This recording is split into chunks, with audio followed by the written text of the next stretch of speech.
Yo, what's up?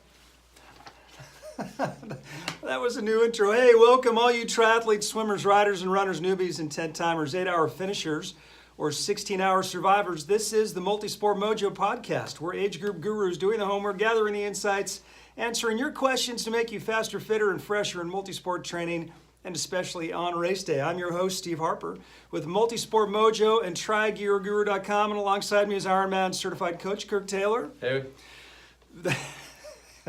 You start off with a big yo-yo, and then it's a heh. Hey. Hey, remember to subscribe to our MultiSport Mojo I could YouTube have channel. belched. Well, I'm glad you didn't. Like us on Facebook and follow us on ladies here, Twitter. so- Twitter, MultiSport Mojo, all one word, and go to trigearguru.com for all your triathlon questions. Running, go to rungearguru.com. Biking, go to ridegearguru.com. Swimming, go to swimgearguru.com. We'd also like to thank our sponsors, Try Hard Triathlon Coaching. Contact Try Hard on their Facebook page at Try Hard Coaching. They're watching live on Facebook Live right now. azradio.live, your home for independent music artists. Big Mike's Recording Studio. Big Mike. Contact Big Mike's Recording Studio at azradio.live and get all the polish of a professional recording studio at a price that fits your startup budget. Today's special guest in the house, in studio, is Katie Stumbo. Stumbo. I actually practiced that. Like gumbo or And jumbo? I have Tri-Gear Guru in my head, and so it came out Katie Trumbo. It happens. Oh man! Just think gumbo. So Katie Stumbo. Yes. Katie Stumbo with Go Conquer Fitness. She's a triathlete and a personal trainer. She's in way better shape than Kirk and I. Could school us at any second, right here, right now, and we're happy to have you here. Thanks for joining Well, thanks us. for having me. I'm excited to be here. Kirk gave me a smidge of your story. We went and chatted about your story, and I was blown away. We talked about it the whole way home, nodding and thinking, what? We couldn't believe it. We got to get her on. And so because of what you do and your story, getting into it, we wanted to talk about injury prevention and recovery. And your injury recovery story is a mind blower, and we'll get to that in a second. But tell us a little bit about yourself, how you got into what you do. You've got a great studio here in the North Phoenix area. You're a triathlete, multi-sport athlete, Absolutely. and you're in killer shape. And you're a mom. And I'm a mom. I have all the hats. Jeez. And I wear them at different times during the day. Like all the hats. Lots of sombreros. Lots of sombreros. I'm an Arizona native. I grew up here. I grew up right in Scottsdale. And I swam for Scottsdale Aquatics Club for 12 years. That's right over there at Cactus and Hayden, right? Zach. Yeah. SAC for, it was 12 years. Wow. And I was all set to go to college with my swimming, and then had an 80% rotator cuff tear in my right shoulder that I opted out of surgery and rehabbed. But that was after, well, let's go top to bottom. Please. So Take us with from my the top. with my injury list. So I was out on a rock climbing with some friends, and there was kind of an accident, and I was caught in a rock avalanche. So it messed up my neck a little bit. I have some subluxations in my C4 and 5. And Was that here in town? That was out in where was that? That was up on the Mogollon Rim area. Oh, okay, okay. Up in the White Yeah, Mountains. Yep. And so that was Wow. one of them. So that's one of the things that's the biggest one I really have to watch all the time because it's my neck. And that when I am stressed or when I'm hurting or when my swimming or my cycling mileage goes up in particular, that's what generally hurts first. So that's what I have to take care of most often. And that goes back to that injury, And that goes back to that injury. which It was how started many then. years ago? Do I have to say that? I'm just It was curious. a long time ago. 20 years ago. This summer. Wow. This summer will be 20 years So ago. I you're had that still injury. feeling occasionally residual effects from an injury you incurred 20 years ago. When I'm not taking care of it, when I all of a sudden it'll hurt and I'll realize I haven't been doing my exercises for it. Right? I've gotten busy. I'm the mom. I'm the business owner. I've got the clients. I've got all these people I'm taking care of, and Right. all of a sudden I'm like, oh, my neck hurts. I haven't been doing what I know I need to be And doing. will it continue? Will this be something you live with? Oh, probably. Yeah. Yeah. So it's not going away. You got to take care of it. It's not going away. None of the Okay. injuries are really going away. They're all significant Okay. injuries. So that's injury number one. One. Yeah, and was so, the neck. and we're all about the moral of the story. What is the lesson? Lesson here, kids, is look out for the avalanche. Yeah, well, jump out of the way. Stay out of the avalanche. Stay out of the avalanche. That's always good. That's always good advice. Step one. Okay. Step one. Got a Then- great takeaway there. Then there was my shoulder. So we're going top to bottom, not chronologically. So there's just my shoulder. We already talked about that. I opted Yeah. out of surgery, and I did rehab That that. was right before college. That was summer before college, and that was painful. That was really painful, and I had to rehab really hard for that. But I did opt into rehab instead of surgery because I was kind of on the border and just chose. I didn't want surgery if I didn't have to have surgery. Shoulders are really the worst ones. So I opted out of that. Next, moving down would be my pelvis. I broke my pelvis. How'd you do that? I fell off a zip line. Oh, gee. So the only one you've injured in a multi-sport activity so far is swimming. Yeah. Okay, I didn't know if there was a mystery of you were chasing down a polar bear No. while you were on the swim team. No. Do you do the squirrel suit, like where you jump off and fly over It mountains? was just one of those backyard zip lines. I was not even that far off the ground. I just backyard zip line. I hit just right. Maybe there in was your no house harness. you Do got a you backyard have zip line one? that you could Wow. break your Do you have pelvis a on. backyard zip line? No. Oh, okay. No. Mm-mm. I usually recommend against those. We have a trampoline that's as risky as we get. Okay. Well, I have stories about that too. No, I bet. That'll be another day. Yeah. So I had a complete tear of my anterior pubic ramus, but it was non-displaced, and then Wow. I had a compound fracture of the ilium. And again, surgery was recommended. This was That all sounds bad. 23 years ago. Jeez. So I opted out of surgery again and rehabbed it. At the time, I had these lofty goals of going to the Air Force Academy. And Yeah. if you have pins and bolts in your structure, you're automatically disqualified. So I said, I'm going to rehab this. I'm going to do the best I can. And I here could use am. some pins and bolts in my structure. Right? Like, couldn't we all? Oh, Couldn't we all? So again, I went through Need a the little rehab rehab. process. Rehab. Yeah, yeah. Right? And again, that's not something that bothers me all the time. When I feel it, I know I haven't been doing the right things. Okay. So since then, we talked about this. I've done multiple triathlons. Yeah. I've run the Grand Canyon 9 times. Okay. Most of those were rim to rim to rim. The Wow, times I that's only went awesome. rim to rim, I was pregnant. Of course you were. Of course you were. So I'll be leaving now. That was not my smartest moment. I will say that. That was not my smartest moment doing the Grand Canyon pregnant. And so that was my pelvis. So again, it takes a lot of care. It takes a lot of prevention exercises, Yeah. a lot of what I call prehab exercises. Okay. But here I am running 50-mile races Right. on a broken pelvis. Right. And I've never had surgery on it. you're So- making Jimmy reach for the Tylenol I'm already. sweating. The dude I'm is over there just sweating. aching. We're gonna walk you out to your car just to make sure nothing. Well, you don't get hurt. You don't get hurt doing everyday things. You I get hurt don't. doing monumental All the activities. things, all the things. So you didn't really get in. Well, you were a swimmer Mm-hmm. in college. You didn't get into triathlon or running until after the injuries. Right. Yeah, I didn't even. So I'd finished my swimming career. I married a Marine, and we moved out to California. Of He was course you stationed did, at 29 right. Palms, right? Natural, right? Of course. And my dad started training for the PF Chang Half Marathon here in town. Okay. So I started calling him because I know how he is. I said, "Hey, Dad, you've been stretching after your workouts. You doing anything else besides running? You taking care of that ankle you've had surgery on? These kind of things." Right. And one day he goes, "Well, how much did you run today?" Well, I go, "No." I go, "No. Dad, I'm a swimmer. I'm not a runner." There you go.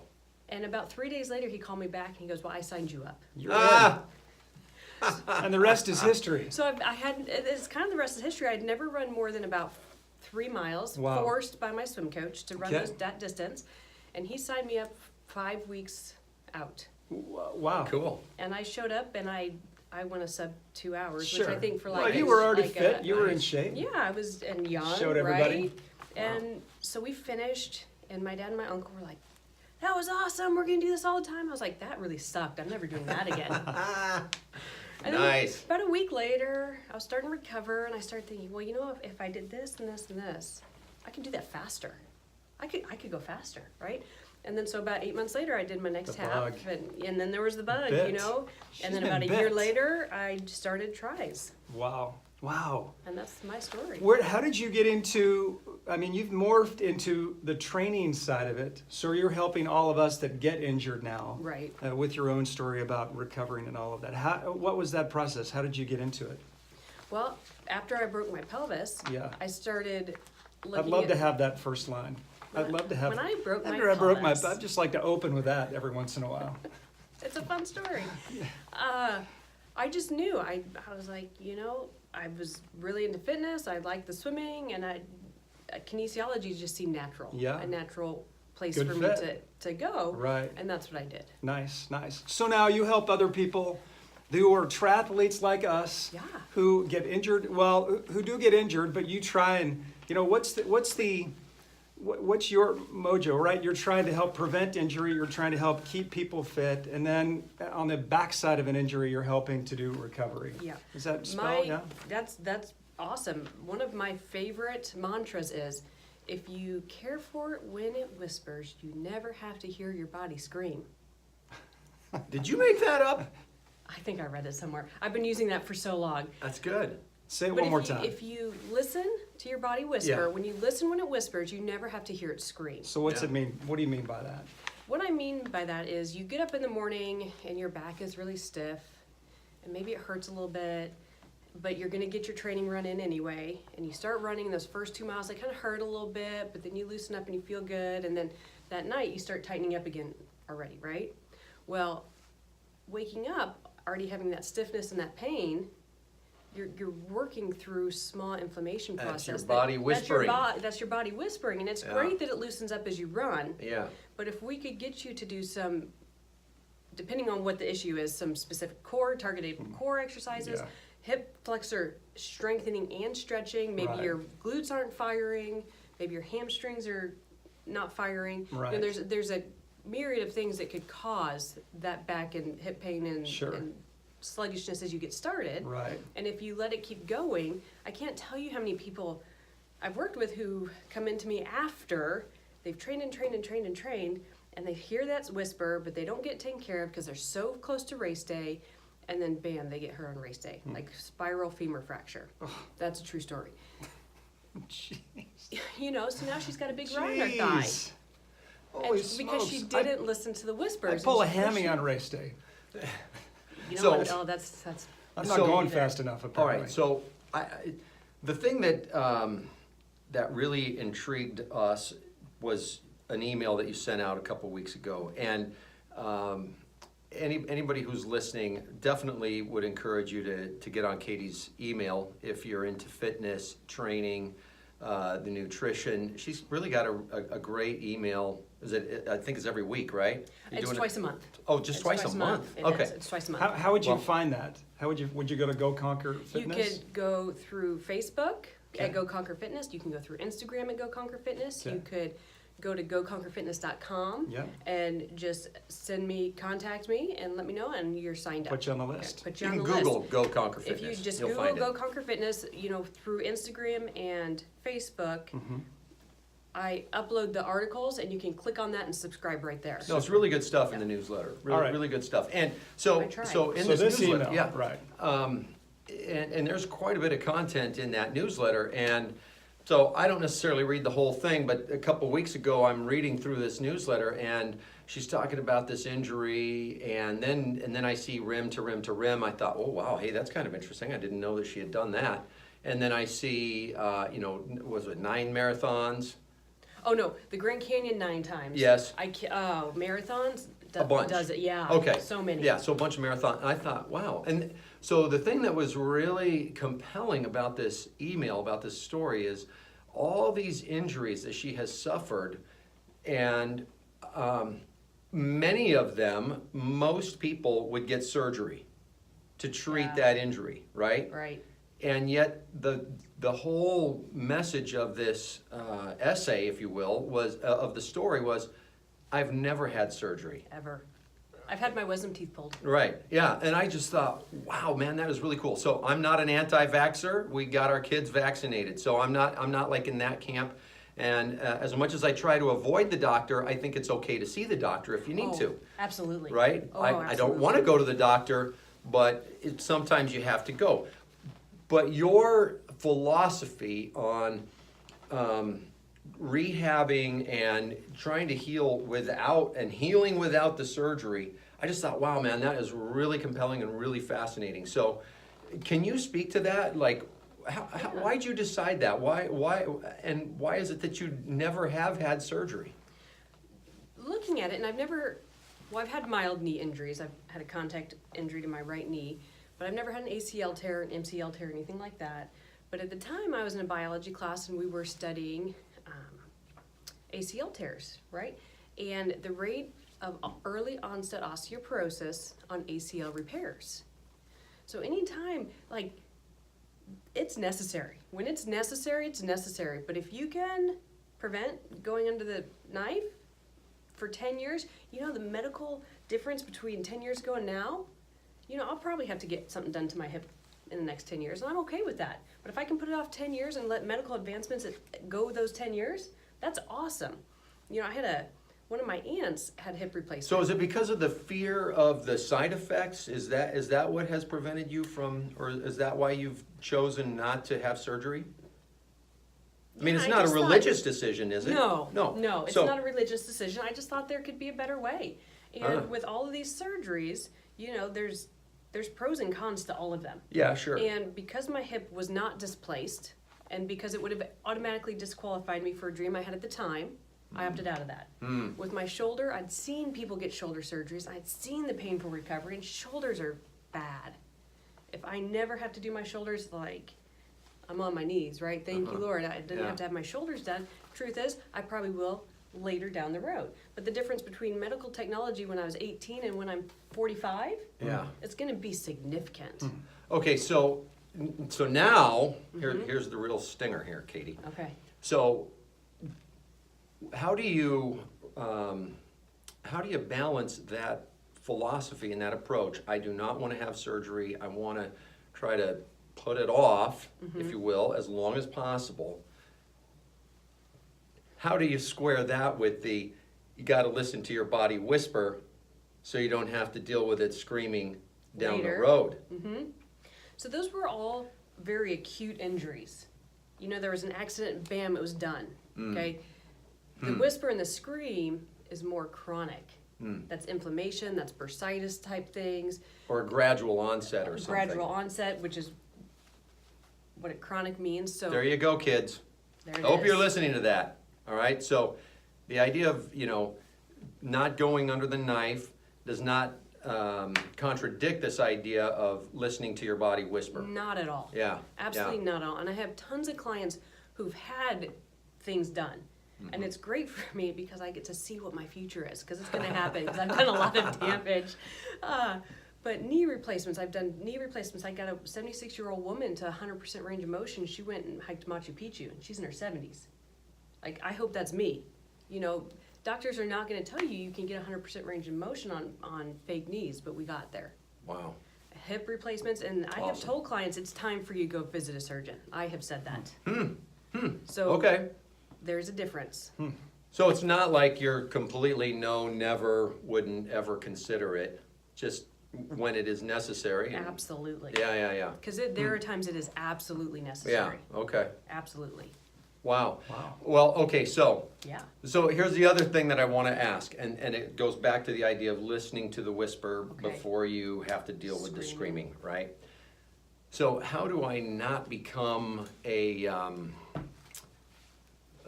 what's the word? It's not hypochondriac. Is that the word? That could be a word. Where I'm always getting sick, or where I think I'm always sick.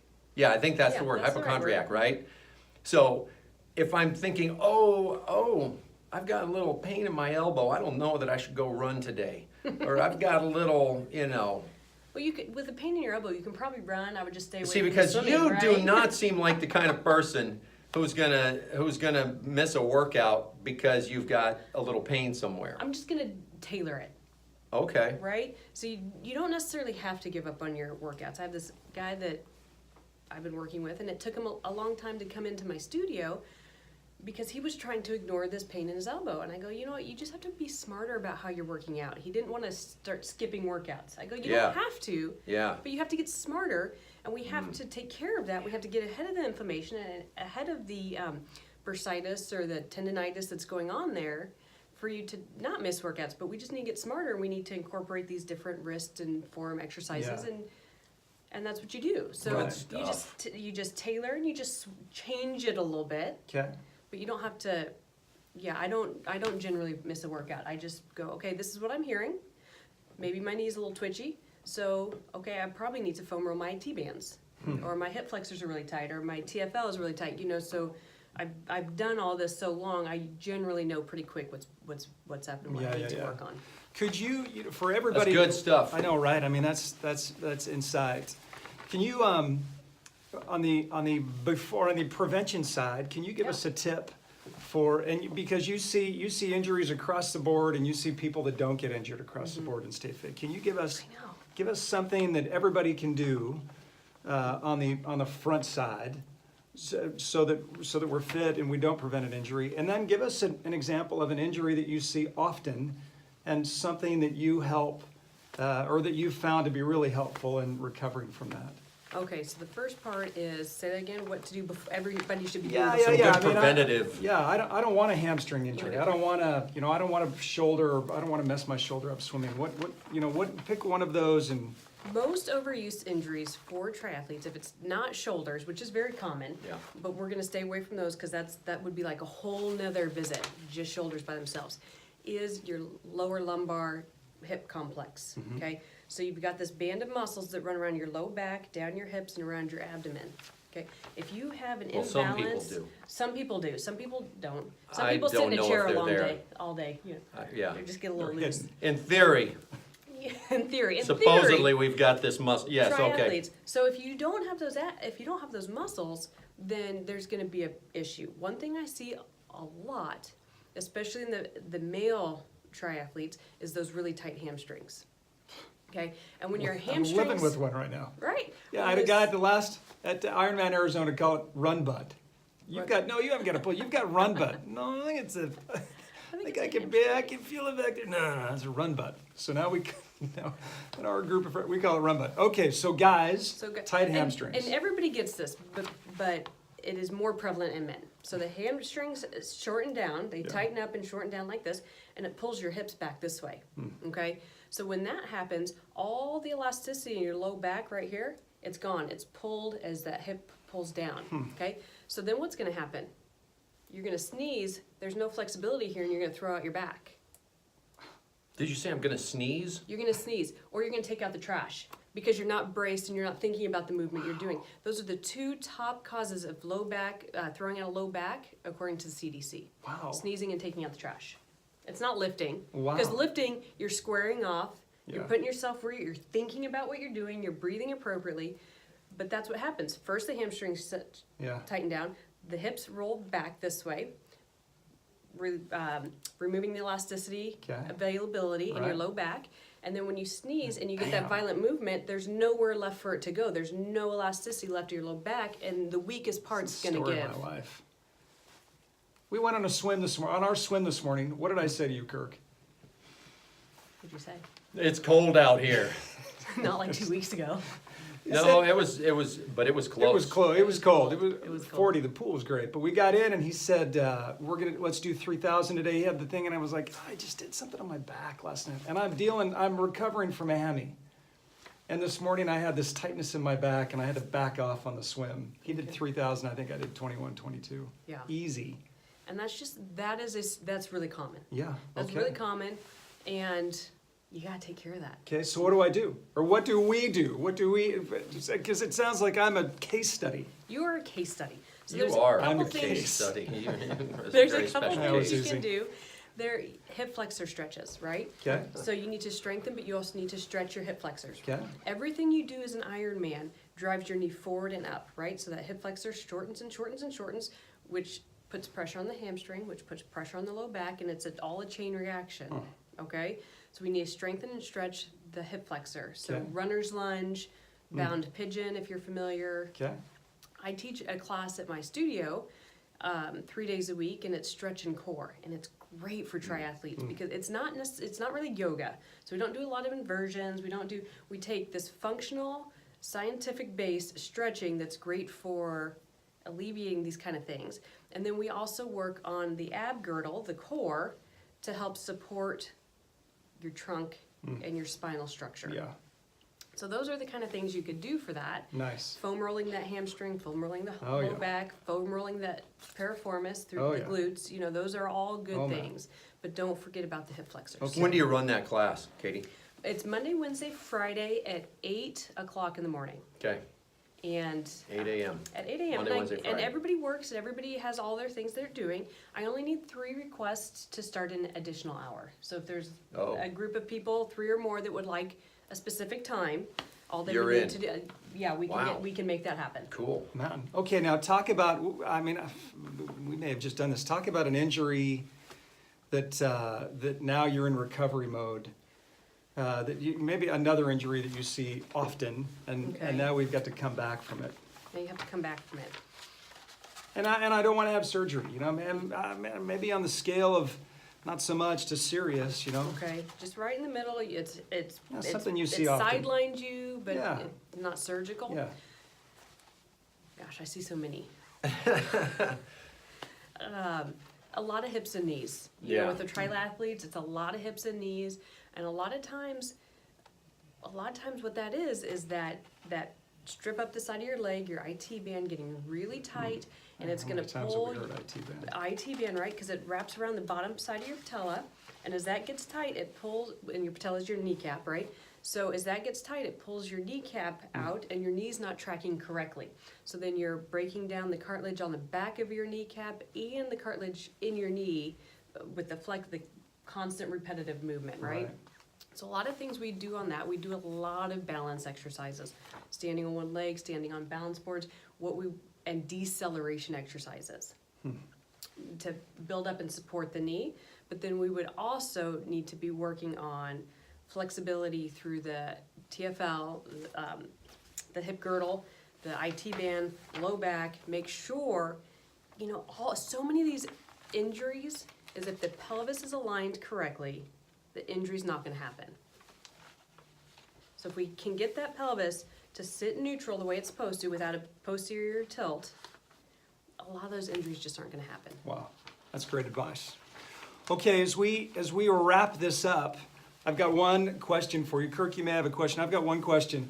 Core, man, I struggle with working on my core. From the guy's side of the house, it's a struggle.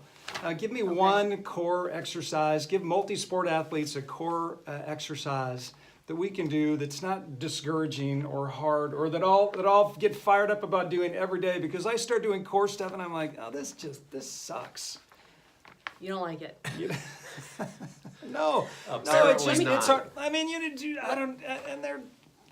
it just is hard. I mean, I can do lunges. Hey, lunges is All cool, day and I long. can do that, right? I can do squats. I can do some yoga stuff. I'll run. But man, I start to do core, and I know I'm not the only one. When you swim, do you do flip turns or do you do open turns? Open turns. Open turns, okay. So we're not gonna go there, because the flip turn, if you do it right, every time, could be an ab exercise. Maybe I need to learn how to do a flip turn. When you're stretched out, swimming your freestyle, pulling that belly button in and making sure your body moves side to side the way it's supposed to. I call it a rotisserie, right? So we're not squiggling in the water, we're rotating around our spine. That's great. So we need to Okay. rotisserie. So that's an isometric ab contraction the whole time you're swimming. So that's a great one. But another one I really like to give to triathletes is one I call the crab. Okay, so if you can't Now we're picture talking. this, you just need to go check out my most recent YouTube Okay. at Go Conquer, Okay. and the crab is demonstrated on there. So you get on all fours like you're gonna do, Like a bear Like walk? face down. yeah. Okay. So you're on your knees and your hands. Okay. Okay. Okay, and then you turn your toes under and lift your knees off the ground, but they're still dropped. So it's not really a plank, right? So your Alright. knees are low and your hands are on the ground, but the contact points are hands and toes. Knees are off the I'm ground. imagining. Yeah. Okay, so you take your left foot under your body, across your body, and reach for it with your right hand. Oh, Wow, that sounds like a yoga move. wow. They probably have something similar. Yeah. And then you switch sides. So you go side to side on this, and it's Okay. really good getting that back in the right position. Okay. With those knees low, it should take a lot of pressure off the back. It should be like okay it. for everybody. And you get that side to side. And like I said, if you go to, there's links to the YouTube on Facebook and Instagram Right. or on my website. You can just Google Go Conquer. I love it. Okay. The The crab. crab. The crab. Well, Nice. hey, Katie, we want to thank you for coming in today. Absolutely. That was This fun. has been great. Hey, listen, remember you can find Katie on Facebook or on YouTube at Go Conquer Fitness. It's in the North Phoenix area. Or if you can't get to North Phoenix anytime soon, that YouTube channel is going to be a huge benefit. Yeah, I just started it, so just watch for the content to grow. Nice. And get on our email list. This is Absolutely. great stuff. Hey, we'd like to thank you for tuning in. Remember, you can like us on Facebook at MultiSport Mojo. You can follow us on Twitter at #MultiSport Mojo, or go to trygearguru.com for more content and insights and great prices on everything triathlon. Thank you to our sponsors, Try Hard Triathlon Coaching, azradio.live, and Big Mike's Recording Studio. Big Mike. This is the MultiSport Mojo podcast, and we'll see you next time. Thank you, Katie. Absolutely. Thank you.